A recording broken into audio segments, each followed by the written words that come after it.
Hi mga mare, samahan nyo na naman nga ako sa mga kaganapan ko dito sa bahay. As usual, busy na naman nga tayo ngayong may pasok na naman yung mga bata mga mare. Habang nagluluto pala ako dito ng piritong istang tulingan, ito at hinugasan ko na nga rin itong mga pinagkainan at pinagamitan ko dito mga mare. Syempre, ginagawa na naman natin itong mga maring multitasking nga natin. Habang nagluluto ay naghuhugas na naman, o diba, san ka pa? So, dito nga pagkatapos ko nga makapaghugas dito mga mare ng pinagkainan namin, hinugasan ko na nga rin pala itong kitchen strainer namin dito. At nga nilalagyan ng mga leftover yan mga mare patuluan, pero gusto ko pa rin yung malinis.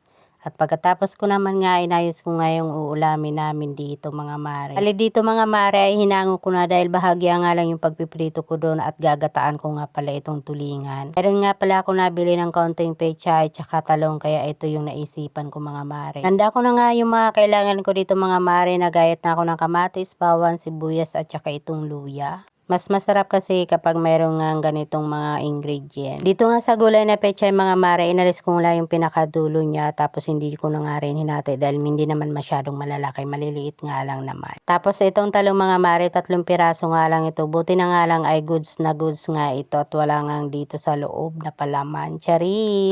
Hinati ko nga lang yan sa gitna, tapos pinagdalawa ko nga ulit mga mare kasi mas malasa siya kapag ganito yung ginagawa. Fast forward nga mga mare, nilagay ko na nga dito sa aming lutuan itong kawali, tapos nilagay ko na yung piniga kong gata. Isang piga nga lang ako mga mare para mas masarap yung gata niya. At ayan, isa-isa ko na nga nilagay dito mga mare yung pinrito ko kaninang isdang tulingan. Pagkatapos ko mailagay lahat yan mga mare, ito nga yung mga ingredients natin. Ilalagay ko na nga rin yung kamatis, bawang, sibuyas, tsaka yung luya. At sinabay ko na nga rin dito sa pagpapakulo yung gulay na talong na ginayat ko kanina. Pagkatapos ko nga mailagay lahat dito yung talong mga mare, naglagay na ako ng pampalasa, pamintang pino, asin at saka konting bitchin mga mare, tapos tinakpan ko na nga. Pagkakulungan ng ilang minuto dyan mga mare, ayan at maigaga na ngayon sabaw. Saka ko nilagay pala dito yung mga pechay. At nagdagdag ako dito ng pangpaaroma ng ilang piraso nga ng siling haba. Kaya ko pala pinanghuli nga yung pechay mga mare dahil mas madali itong maluto. Ayan, after ng ilang minuto mga mare, hinalo-halo ko lang ng konti para mas maluto nga itong pechay na nasa ibabaw. At tinakpan ko nga ulit mga mare para mas maluto ng maigi itong mga gulay. Kalipas ng ilang minuto, binuksan ko na nga mga mare, tapos nilagay ko na nga dito yung katas ng kalamansi. At para pambalanse nga yung lasa niya mga mare, at tinakpan ko ulit dahil luto na yan. At hindi ko na nga yan nabidyoan mga mare yung pagkain namin ng tanghalian. Pagkatapos namin makakain at nakaalis na yung mga bata, ito naman yung kaganapan ko nung mag-isa nga ako dito sa bahay. Yung masakit yung ulo ko dyan mga mare, hindi ko alam kung bakit. Uminom nga lang ako ng Biogesic paracetamol, tapos ito naglaba pa rin ako dito mga mare. Medyo madami-dami na nga rin kasi mga dikulay nga lang muna yung inuna kong laban dito mga mare, kasi hindi ko nga sinasabay yung mga puti. Nagbabalnaw na nga ako dyan mga mare, mag-isa nga lang tayo dito sa ating paglalaba. Medyo mahirap nga lang kapag nagbubomba mga mare, kapag nagbabalnaw na, kasi patayo-tayo nga ako dyan dahil wala nga tayong taga-bomba ngayon. Pero ayos lang nga mga mare dahil nga strong and independent woman nga tayo, kaya for the go.